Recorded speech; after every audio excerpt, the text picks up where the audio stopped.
नमस्कार, बहुत स्वागत है आपका। मैं हूं आपके साथ नेहा दुबे। आप देख रहे हैं कोर्ट्स दिस वीक। इस बुलेटिन में अगले आधे घंटे हम आपको इस हफ्ते की कोर्ट से जुड़ी तमाम बड़ी खबरों से करवाएंगे रूबरू।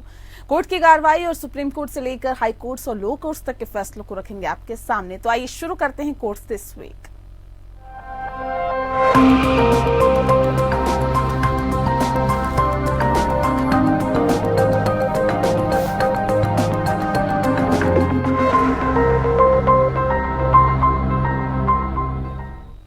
दिल्ली सरकार और केंद्र सरकार के बीच अधिकारियों की ट्रांसफर पोस्टिंग के अधिकार के मामले में सुप्रीम कोर्ट में सुनवाई हुई। इस दौरान जहां सुप्रीम कोर्ट ने कैडर आवंटन और ट्रांसफर पर संवैधानिक प्रावधानों को देखने की बात कही, तो दिल्ली सरकार ने बहुलवाद और लोकतंत्र के लिए दलील दी।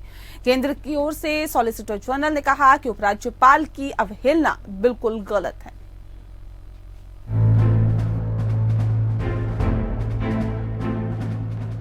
दिल्ली सरकार और उपराज्यपाल के अधिकारों के विवाद मामले में सीजीआई की अध्यक्षता वाली बेंच ने आज मामले पर सुनवाई के दौरान कहा कि एक बार जब एक कैडर आवंटित कर दिया जाता है तो राज्य सरकार ट्रांसफर, पोस्टिंग आदि का फैसला स्वयं करता है। लेकिन क्या ये सिद्धांत केंद्र शासित राज्यों पर भी लागू होता है? इसके लिए संवैधानिक प्रावधानों को देखना होगा। वहीं जस्टिस नरसिम्हा ने कहा कि हम ये देखना चाहते हैं कि नियम के तहत कैडर कंट्रोल अथॉरिटी कौन है। कोर्ट ने कहा कि बालाकृष्णन रिपोर्ट संवैधानिक संशोधन से पहले की है, इसीलिए ये संशोधन की वैधता निर्धारित करने का आधार नहीं हो सकती है। कोर्ट ने कहा कि ये एक कानून या अगर ऐसा कुछ नहीं है तो उस स्थिति में सिर्फ इसलिए कि बालाकृष्णन रिपोर्ट अगर गलत है तो इसका मतलब ये नहीं है कि ये अधिसूचना गलत है। कोर्ट ने सुनवाई के दौरान ये भी कहा कि भूमि सार्वजनिक व्यवस्था और कानून व्यवस्था राष्ट्रीय परिदृश्य का प्रतिनिधित्व करती है और इसीलिए इसे बाहर रखा गया है। जहाँ तक सेवाओं के नियंत्रण का सवाल है, क्या ये इन तीनों में से किसी में है या कोई जुड़ाव है? दिल्ली सरकार की ओर से कहा गया कि देश की विविधता के साथ संघवाद इसे संरक्षित करता है और सुप्रीम कोर्ट ने इसे अपने पास रखा है। सिंघवी ने कहा कि बहुलवाद और लोकतंत्र एक प्रतिनिधि सरकार की पहचान होती है। क्या राज्य सरकार की संपत्तियों पर एनडीएमसी द्वारा लगाया गया नगरपालिका कर केंद्रीय कर है? दिल्ली सरकार और उपराज्यपाल के बीच अधिकारियों के ट्रांसफर पोस्टिंग का मामला। केंद्र सरकार ने दिल्ली की केजरीवाल सरकार पर निशाना साधते हुए पॉलिटिकल मैच्योरिटी न दिखाने का आरोप लगाया। सॉलिसिटर जनरल ने कहा कि दिल्ली सरकार गलत धारणा बना रही है कि उपराज्यपाल ही शो चला रहे हैं।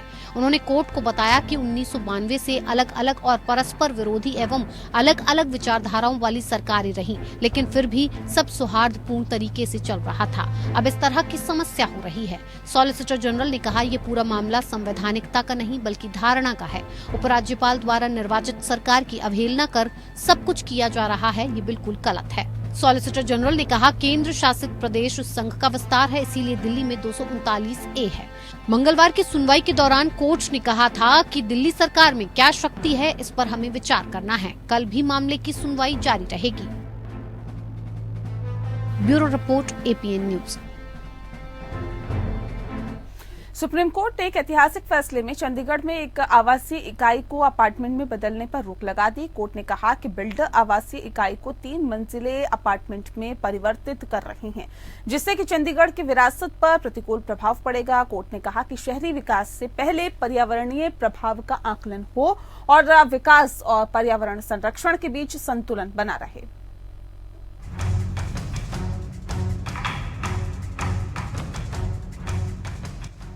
सुप्रीम कोर्ट ने चंडीगढ़ को विकसित करने के पहले चरण के दौरान आवासीय इकाइयों के बदले इमारतों के निर्माण पर रोक लगा दी है। शीर्ष अदालत ने इस मुद्दे पर पंजाब और हरियाणा हाईकोर्ट के नवंबर 2021 के फैसले को चुनौती देने वाली अपीलों पर अपना फैसला सुनाया। न्यायमूर्ति BR गवई और न्यायमूर्ति BV नागरत्ना की पीठ ने इस मुद्दे पर सुनवाई करते हुए चंडीगढ़ प्रशासन को फटकार लगाते हुए कहा कि ऐसे निर्माण से शहर के फेफड़ों को नुकसान पहुँचेगा। न्यायमूर्ति BR गवई और न्यायमूर्ति BV नागरत्ना की पीठ ने भवन निर्माण योजनाओं को आंख बंद करके मंजूरी देने के लिए चंडीगढ़ प्रशासन को फटकार लगाई। पीठ ने ये भी कहा कि ये साफ है कि बिल्डर एक आवासीय इकाई को 3 मंजिले अपार्टमेंट में परिवर्तित कर रहे हैं। पीठ ने इस मुद्दे पर 131 पन्नों में फैसला सुनाया है। इसमें अदालत ने कहा कि इस तरह की बेतरतीब वृद्धि चंडीगढ़ के विरासत की स्थिति पर प्रतिकूल प्रभाव डाल सकती है, जिससे यूनेस्को की विरासत शहर के रूप में अंकित करने की मांग की गई है। अदालत ने सुनवाई के दौरान केंद्र और राज्यों में विधायिका, कार्यपालिका और नीति निर्माताओं से शहरी विकास की अनुमति देने से पहले पर्यावरणीय प्रभाव आकलन अध्ययन करने के लिए आवश्यक प्रावधान करने को भी कहा है। शीर्ष अदालत ने कहा कि ये जरूरी है कि सतत विकास और पर्यावरण संरक्षण के बीच एक उचित संतुलन बनाया जाए। इस मामले में शीर्ष अदालत ने अपने फैसले में कहा कि चंडीगढ़ हेरिटेज कंजर्वेशन कमेटी द्वारा अनुमोदित किए बिना चरण 1 में पुनर्वितरण की अनुमति देना गलत है, जिससे चंडीगढ़ की विरासत भी कम होगी। ऐसे निर्माण चंडीगढ़ मास्टर प्लान 2031 के विपरीत है। इस दौरान शीर्ष अदालत ने इस पर गौर किया कि चंडीगढ़ को केंद्र शासित प्रदेश बना दिया गया था और इसे पंजाब और हरियाणा राज्यों की राजधानी बनाया गया। तब ये कहा गया था कि शहर को 2 चरणों में विकसित किया जाएगा। चरण 1 में सेक्टर 1 से 30 और चरण 2 में सेक्टर 31 से 47 है। शीर्ष अदालत ने पंजाब और हरियाणा हाईकोर्ट के नवंबर 2021 के फैसले को चुनौती देने वाली अपीलों पर अपना फैसला सुनाया। हाईकोर्ट के फैसले में कहा गया था कि पंजाब की राजधानी विकास और विनियम अधिनियम 1952 के तहत ऐसा कोई प्रावधान नहीं था। हाईकोर्ट ने ये भी कहा था कि आवंटी द्वारा किसी भवन या साइट के बाहर शेयरों की बिक्री वर्जित नहीं थी। सामान्य नागरिक कानून के तहत इसकी अनुमति थी। Bureau report, APN news. Uttarakhand के चमोली जिले में स्थित जोशीमठ में भू धसाव मामले में तत्काल सुनवाई से सुप्रीम कोर्ट ने इनकार कर दिया है। अदालत ने सुनवाई के लिए 16 जनवरी की तारीख तय की है। अदालत ने कहा है कि हर मामले को कोर्ट में क्यों लाया जाता है, चुनी हुई सरकारें भी तो हैं, इसे देखने के लिए लोकतांत्रिक रूप से चुनी हुई संस्थाएं हैं। स्वामी अवि मुक्तेश्वरानंद सरस्वती की ओर से दायर याचिका में जोशीमठ के संकट को राष्ट्रीय आपदा घोषित करने की मांग की गई है। इसके लिए अदालत से हस्तक्षेप करने की भी मांग हुई है।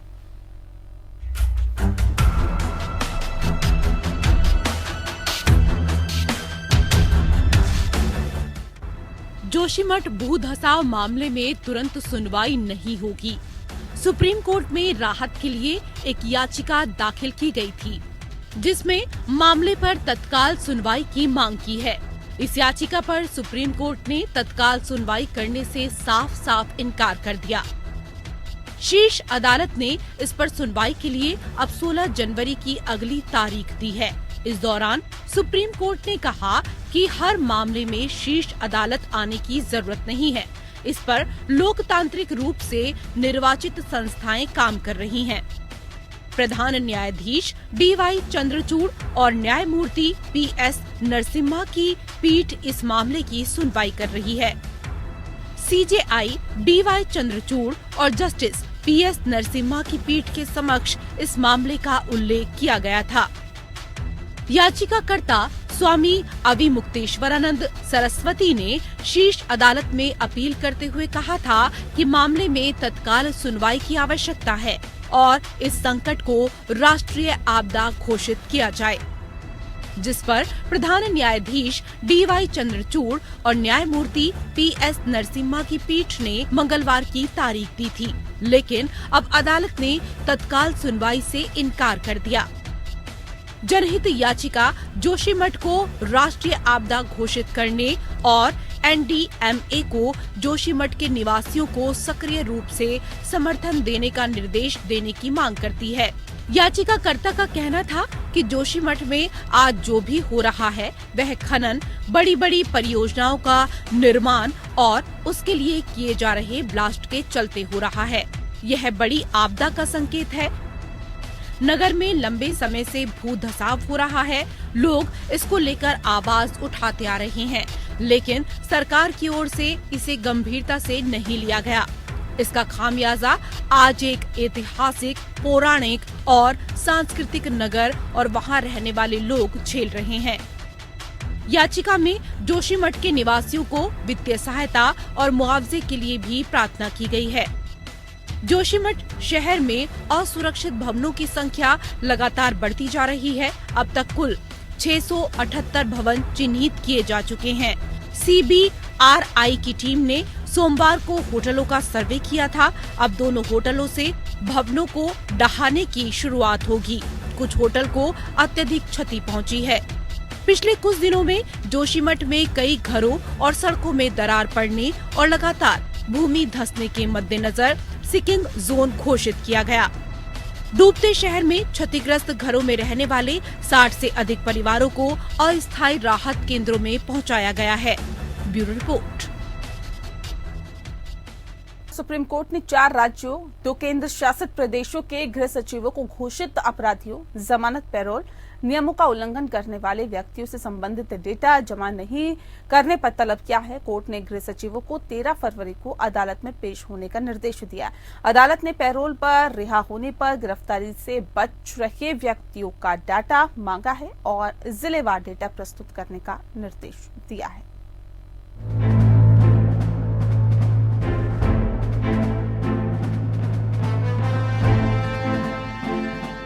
सुप्रीम कोर्ट ने मध्य प्रदेश, गोवा, नागालैंड, तमिलनाडु और तेलंगाना और केंद्र शासित प्रदेश लक्षद्वीप और पुडुचेरी के गृह सचिवों को घोषित अपराधियों, जमानत अथवा पैरोल नियमों का उल्लंघन करने वाले व्यक्तियों से संबंधित डेटा जमा नहीं करने पर तलब किया है।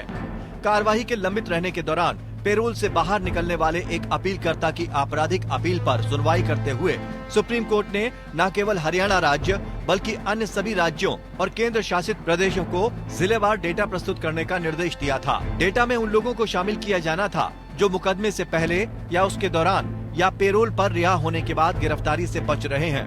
जस्टिस संजय किशन कौल और जस्टिस अभय एस ओका की एक खंडपीठ ने अड़ियल राज्यों और केंद्र शासित प्रदेशों के गृह सचिवों को सुनवाई की अगली तारीख यानी 13 फरवरी को अदालत में पेश होने का निर्देश दिया। फरवरी 2020 में हरियाणा सरकार ने अदालत को सूचित किया था कि उस समय राज्य में घोषित अपराधियों की कुल संख्या 6,428 थी, जमानत पर रिहा होने वालों की संख्या 27,087 थी और पैरोल पर रिहा होने वालों की संख्या 145 थी। जस्टिस संजय किशन कौल और के.एम. जोसेफ ने भौगोलिक सीमाओं से परे न्याय से भागने वाले व्यक्तियों को पकड़ने के लिए अंतर्राज्यीय सहयोग की आवश्यकता पर प्रकाश डालने से पहले चिंता जताई और कहा कि स्थिति खतरनाक है। अदालत ने ऐसे अपराधियों के विवरण के साथ आम जनता के लिए सुलभ एक राष्ट्रीय पोर्टल का भी प्रस्ताव दिया।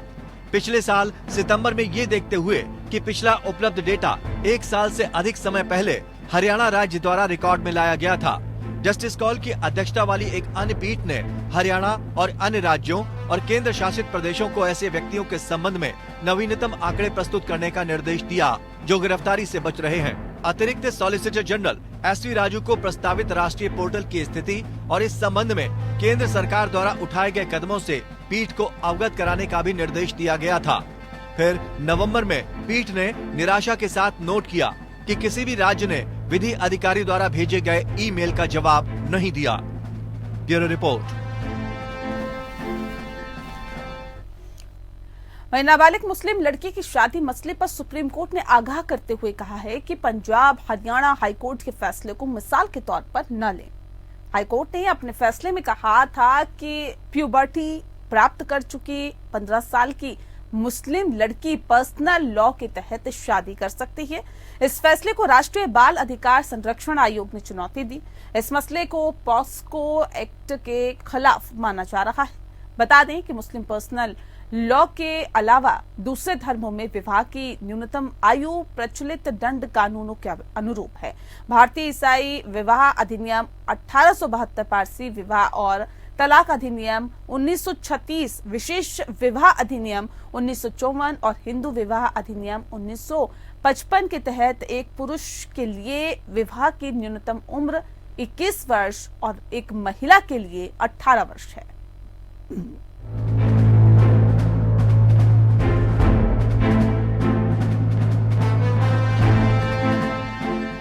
नाबालिग मुस्लिम लड़की को शादी मसले पर सुप्रीम कोर्ट में सुनवाई हुई और इस दौरान सुप्रीम कोर्ट ने कहा कि जावेद बनाम हरियाणा राज्य और अन्य मामले में पंजाब एंड हरियाणा हाईकोर्ट के फैसले को मिसाल के तौर पर न लें। हाईकोर्ट ने अपने फैसले में कहा था कि प्यूबर्टी प्राप्त कर चुकी 15 साल की मुस्लिम लड़की पर्सनल लॉ के तहत शादी कर सकती है। Chief justice D.Y.. चंद्रचूड़ और जस्टिस पी.एस. नरसिम्हा की पीठ ने राष्ट्रीय बाल अधिकार संरक्षण आयोग या एनसीपीसीआर द्वारा दायर एक विशेष अनुमति याचिका में नोटिस जारी करते हुए ये अंतरिम आदेश पारित किया। हाईकोर्ट के फैसले को इस आधार पर चुनौती दी गई थी कि ये यौन अपराध से बच्चों के संरक्षण अधिनियम के खिलाफ है, जो यौन सहमति के लिए 18 वर्ष की आयु निर्धारित करता है। सॉलिसिटर जनरल तुषार मेहता ने एनसीपीसीआर की ओर से पेश होकर पॉक्सो के तहत अपराधों के बचाव के लिए पर्सनल लॉ का उपयोग करने के बारे में चिंता व्यक्त की थी। मेहता ने कहा कि 14, 15, 16 साल की लड़कियों की शादी हो रही है। क्या पर्सनल लॉ इसका बचाव कर सकता है? क्या आप आपराधिक अपराध के लिए कस्टम या पर्सनल लॉ की पैरवी कर सकते हैं? केंद्र के कानून अधिकारी ने कहा, हम इस सवाल पर हैं कि क्या विवाह मौजूदा आपराधिक कानून और पॉक्सो अधिनियम के सामने वैध होगा। सीजीआई चंद्रचूड़ इस मामले में नोटिस जारी करने और उच्च न्यायालय के अन्य निर्णयों के खिलाफ एनसीपीसीआर द्वारा दायर पहले की इसी तरह की याचिकाओं के साथ इसे टैग करने पर सहमत हुए, जिन्होंने समान विचार रखे हैं। मेहता ने बेंच से फिलहाल हाईकोर्ट के फैसले पर रोक लगाने का अनुरोध किया है। हालांकि सीजीआई चंद्रचूड़ ने कहा कि अगर निर्णय पर रोक लगा दी जाती है तो लड़की को उसकी इच्छा के विरुद्ध उसके माता पिता के पास वापस भेजा जा सकता है। उसके माता पिता चाहते थे कि वो अपने मामा से शादी करे।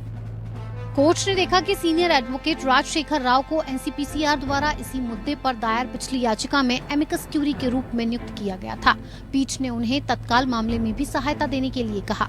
राव ने पीठ को सूचित किया कि उन्होंने एक लिखित निवेदन दायर किया है। केरल हाईकोर्ट ने हाल के एक फैसले में कहा था कि मुस्लिम पर्सनल लॉ के अनुसार शादी को पॉक्सो अधिनियम से बाहर नहीं रखा गया है और अगर इस तरह की शादी में एक पक्ष नाबालिग है तो व्यक्तिगत कानून के तहत विवाह की वैधता की परवाह किए बिना पॉक्सो के तहत आपराधिक अपराध का गठन होगा। Bureau report, APN news. Delhi high court ने दिल्ली सरकार के उस फैसले पर सुनवाई की है जिसमें स्कूल कक्षाओं में सीसीटीवी लगाने और लाइव स्ट्रीमिंग का फैसला लिया गया था। दिल्ली हाईकोर्ट ने दिल्ली सरकार को क्लासरूम में सीसीटीवी कैमरे लगाने को लेकर एसओपी तैयार करने का निर्देश दिया और कहा कि उसके बाद ही सुनवाई होगी। दिल्ली सरकार ने दलील दी कि लाइव स्ट्रीमिंग से निजता पर असर नहीं होगा।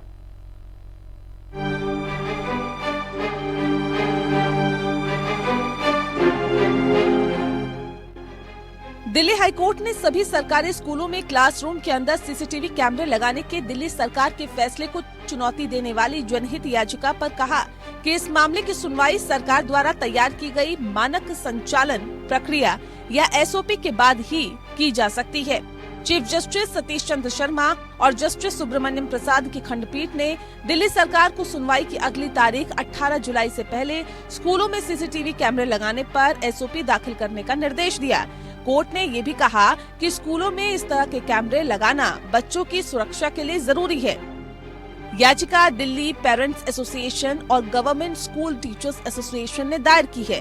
एडवोकेट जय अनंत देहदराई के माध्यम से दायर याचिका में दिल्ली सरकार द्वारा पारित 11 सितंबर 2017 और 11 दिसंबर 2017 के 2 कैबिनेट फैसलों को चुनौती दी गई है। ये सर्कुलर सरकारी स्कूलों की कक्षाओं के अंदर सीसीटीवी कैमरे लगाने और अभिभावकों को ऐसे वीडियो फुटेज की लाइव स्ट्रीमिंग का प्रावधान करते हैं। सुनवाई के दौरान याचिकाकर्ता के वकील ने अदालत के समक्ष प्रस्तुत किया कि कक्षाओं के अंदर सीसीटीवी कैमरे लगाने से बच्चों पर गंभीर मनोवैज्ञानिक प्रभाव पड़ सकता है।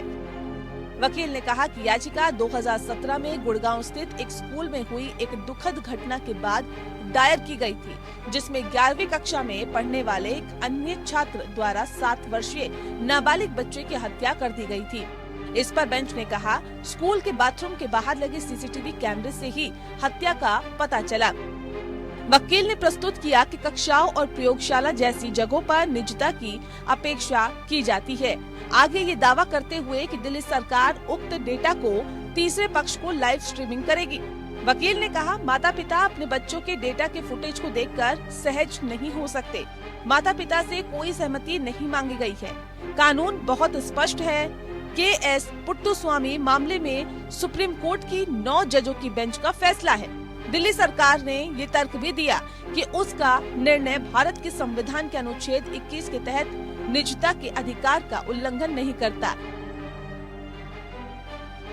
ये कहते हुए कि किसी भी अन्य मौलिक अधिकारों की तरह अधिकार पूर्ण नहीं है और हमेशा राज्य द्वारा उचित प्रतिबंधों के अधीन होगा। सरकार ने आगे कहा कि स्कूलों में हिंसा की बढ़ती घटनाओं और छात्रों की सुरक्षा सुनिश्चित करने में उनके प्रबंधन की अक्षमताओं ने देश भर के शिक्षा विभागों को स्कूलों में सुरक्षा के मानकों पर पुनर्विचार करने और छात्रों की सुरक्षा के लिए नए दिशा निर्देश जारी करने के लिए मजबूर किया है। Bureau report. वहीं लखनऊ में अनाधिकृत होटल्स के संचालन पर यूपी सरकार से हलफनामा मांगा है और कोर्ट ने कहा है कि आग लगने जैसे हादसे के बाद भी लखनऊ डेवलपमेंट अथॉरिटी कार्रवाई करने में विफल रहा। अदालत ने इस संबंध में राज्य सरकार से जवाब मांगा और मामले को 30 जनवरी 2023 को आगे की सुनवाई के लिए स्थगित कर दिया।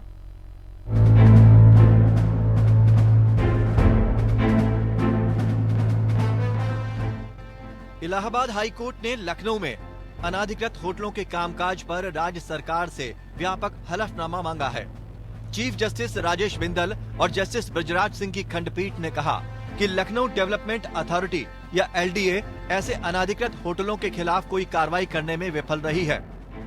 अपने आदेश में अदालत ने कहा कि लगभग 4 महीने पहले एक होटल में आग लगने की बड़ी घटना के बाद शहर में अनाधिकृत होटल चलाने के मुद्दे के संबंध में जनहित याचिका दायर की गई, जिसका निर्माण और अनऑथराइज्ड रूप से संचालन किया जा रहा था। इसके बावजूद एलडीए द्वारा कोई कार्रवाई नहीं की गई। अदालत ने हाल ही में शहर में हुई घटना पर भी ध्यान दिया, जिसमें डीजे होटल में समारोह में डीजे बजने के लिए जिम्मेदार व्यक्तियों ने डीजे के शोर के स्तर की शिकायत करने वाले व्यक्ति की कार में आग लगा दी। इसलिए अदालत ने इस संबंध में राज्य सरकार से जवाब मांगा और मामले को 30 जनवरी 2023 को आगे की सुनवाई के लिए स्थगित कर दिया। क्लब में लाउड स्पीकरों के उपयोग के संबंध में अन्य जनहित याचिका से निपटते हुए कोर्ट ने लखनऊ डेवलपमेंट अथॉरिटी के उपाध्यक्ष से हलफनामा मांगा है। उक्त क्लब को अब मैरिज हॉल के रूप में इस्तेमाल किया जा रहा है, जिसके परिणाम स्वरूप आसपास के निवासियों की शांति भंग हो रही है। विभिन्न मोटर वाहनों से जुड़ी अतिरिक्त फिटिंग और निषिद्ध घंटों के दौरान शहर में भारी मोटर वाहनों के प्रवेश से संबंधित अन्य जनहित याचिका के संबंध में न्यायालय ने राज्य के हलफनामे को स्वीकार करते हुए कहा कि संशोधित वाहनों का खतरा और निषिद्ध में भारी वाहनों का प्रवेश दिन के समय क्षेत्रों में अभी भी ध्यान नहीं दिया जाता है। वास्तव में याचिकाकर्ता व्यक्तिगत रूप से पेश हुआ तो उसने कई संशोधित वाहनों के साथ साथ शहर में नो एंट्री टाइम के दौरान चलाए जा रहे भारी वाहनों को प्रस्तुत किया और उसने उनमें से कुछ की तस्वीरें भी क्लिक की। इस पर राज्य के वकील ने कहा कि उन्हें तस्वीरें प्रदान की जा सकती हैं, जिससे उचित कार्रवाई करने के लिए उन्हें संबंधित अधिकारियों को प्रेषित करने में सक्षम बनाया जा सके। इसके अलावा उन्होंने व्यापक हलफनामा दायर करने के लिए समय मांगा, जिसे न्यायालय ने अनुमति दी और न्यायालय ने निर्देश दिया कि संशोधित साइलेंसर के माध्यम से ध्वनि प्रदूषण के संबंध में जनहित याचिका को वर्तमान आदेश में अदालत द्वारा निपटाए गए मामलों के साथ टैग किया जाए। Bureau report. और चलिए इसी के साथ कोर्ट्स दिस वीक में इतना ही। मुझे दीजिए इजाजत। नमस्कार।